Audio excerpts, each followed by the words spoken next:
Since the dawn of humanity, we've wondered just what our universe is. What is it made of? How is it structured? Where did it come from? How did it get to be the way it is today? And what will be its ultimate fate? After millennia of wondering and philosophizing, the past 200 years of scientific investigation have finally brought the answers to us. The universe is made not just of atoms, neutrinos and photons, but also of two mysterious substances, dark matter and dark energy. We emerged from an early hot, dense state. We gravitated and cooled. Now the universe is cold, low in matter density, and have seen what our ultimate fate will be. Owing to the presence of dark energy, the most dominant but least understood component of the universe, we now know what's in store for us in the far future. Objects that are gravitationally bound together, like planets, stars, stellar systems, galaxies, and galaxy clusters, will remain so. But larger-scale objects will be driven apart by the expanding universe, receding from one another at ever-increasing speeds. We colloquially call this the disappearing universe, but that's simply a myth. Nothing is disappearing from view, although things are disappearing from our reach. If you want to know how the universe is going to behave into the far future, there are only three things you need to understand and/or measure in order to make an accurate set of predictions. You must know the laws that govern the universe on the largest scales. In this case, general relativity, our theory of gravity, is presumed to work extraordinarily well, having passed every cosmic test thrown its way. You must be able to measure how quickly the universe is expanding today, the expansion rate as we perceive it to be right at this moment in time, although two different methods yield results that differ by about 9% from one another. This difference, as well as the uncertainty we have about the true value, is still relatively small. And you must be able to measure how the expansion rate has changed and evolved over time, or in other words, how the universe was expanding at various points over its cosmic history. Recent measurements in the last 30 years of distant supernovae and the large-scale structure of the universe have enabled us to make this measurement to outstanding precision as of 2023. Put these three pieces of knowledge together, and one of the lessons we can derive from them is what the ultimate fate of the universe will be. It all comes down to the simple fact that the universe expands at a rate that depends on all the different forms of energy in it, combined. As the universe expands and its volume increases, the energy densities of all those various forms of energy change in predictable, understandable, and measurable ways. If we know the laws of physics and can measure how the universe expands now and how that expansion rate changed in the past, we can determine what the various forms and ratios of energy in the universe are, were, and will be at any moment in time. This is the secret to uncovering not only the universe's origins, contents, and past behavior, but it allows us to know what's in store for us well into the distant future as well. Matter, for example, is made of massive particles whose rest mass energy, given by E equals mc squared, doesn't change over time. However, the matter density, determined by energy per unit volume, does change as the volume keeps increasing as the universe expands. This applies equally to both normal matter and dark matter.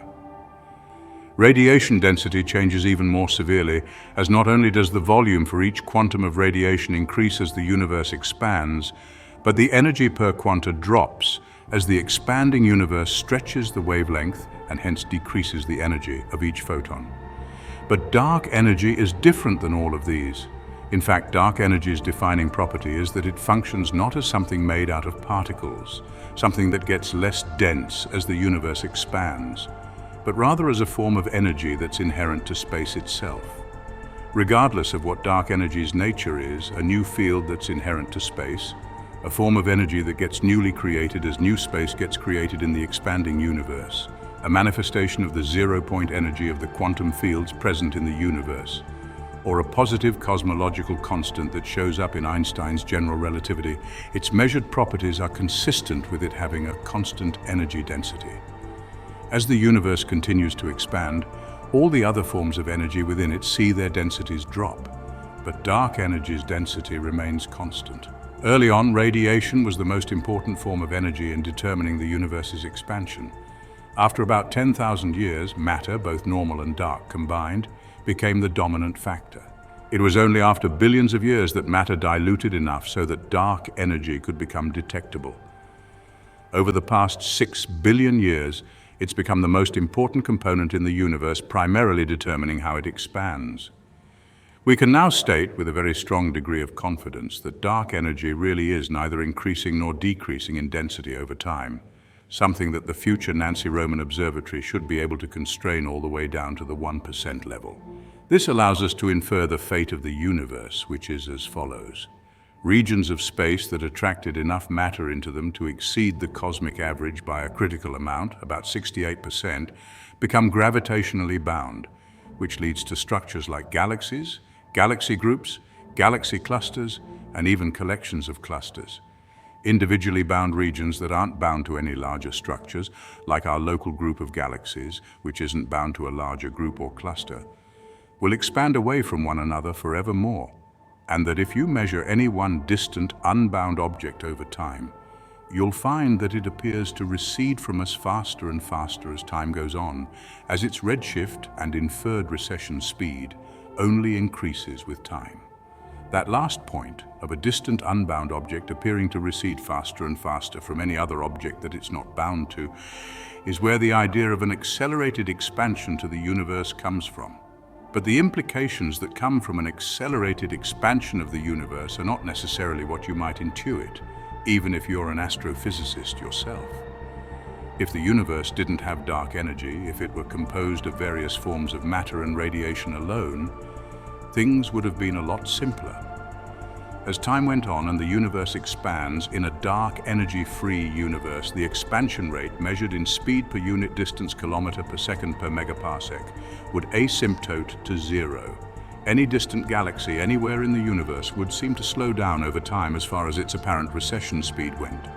Once a distant object became visible, it would remain visible for all eternity. Any object that can be seen can also be reached eventually, even if the journey would take longer than the present age of the universe. And that greater and greater portions of the universe, including regions well outside of the presently observable universe, would continue to come into view and come within reach as time went on.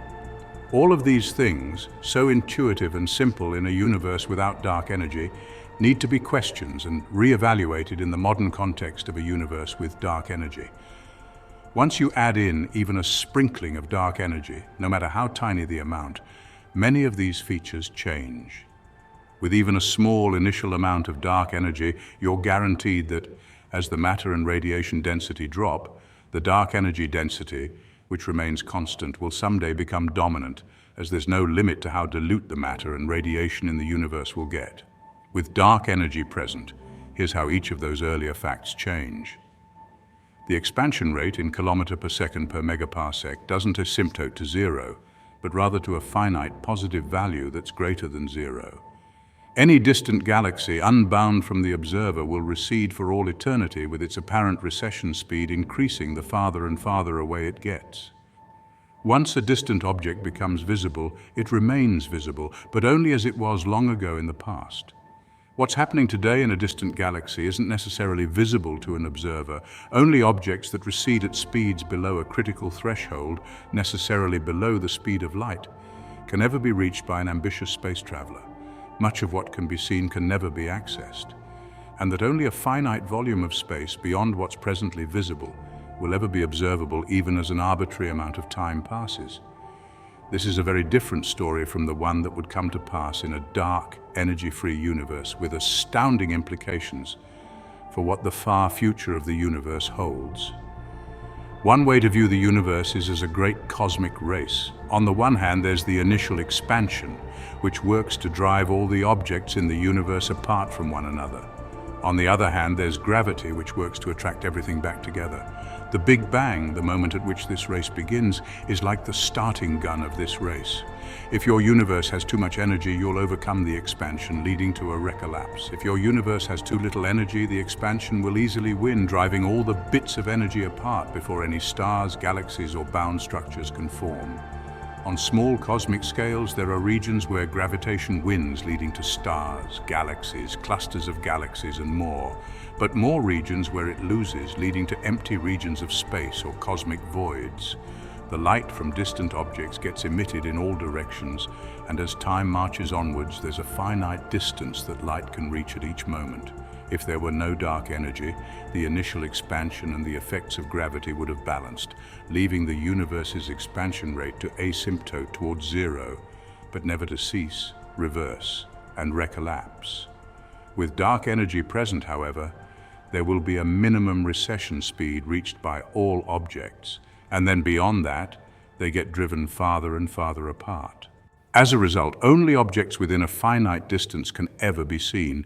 Only a subset of those objects can ever be reached, and the ones that can be seen but not reached can only be seen up to a finite moment in time. We'll always be able to see things as they were, but not necessarily as they are or as they will be. Today, the observable universe extends for 46.1 billion light-years from the perspective of any observer. It's grown to this size over the past 13.8 billion years. This means that light, after journeying at the speed of light since the first instant of the hot Big Bang, would just be arriving at our eyes right now from an emitted location that is presently 46.1 billion light-years away. Everything within that imaginary sphere can be observed, and light from any such object will always continue to arrive. However, light from farther away, emitted from objects that are up to about 61 billion light-years away at the present moment, is still on its way and will eventually arrive at our eyes. This represents about an additional 130% of the volume of the universe, which will eventually become visible. We call this the future visibility limit. But only objects within about 18 billion light-years, representing by volume only about 6% of the observable universe, can ever be reached. A spaceship that left today at the speed of light, or arbitrarily close to it, could reach a distant galaxy that's 18 billion light-years or closer, but not one that's farther away. A light signal emitted by us right now won't ever reach a more distant object, and a light signal emitted by a more distant object can never reach us.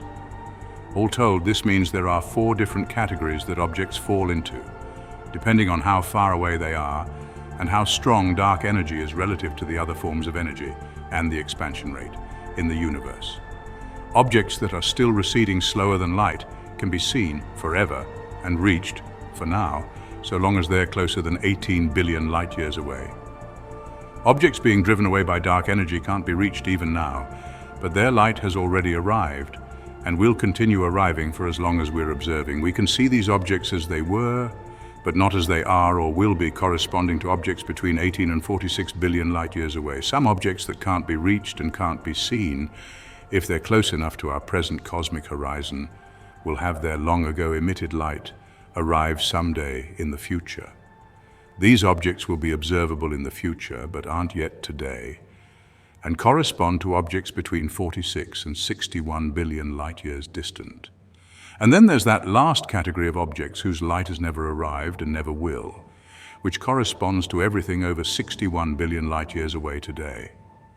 Objects in the first category are disappearing from reach, but objects in categories 1, 2, and 3, once they become observable, will always remain observable and will never disappear from view.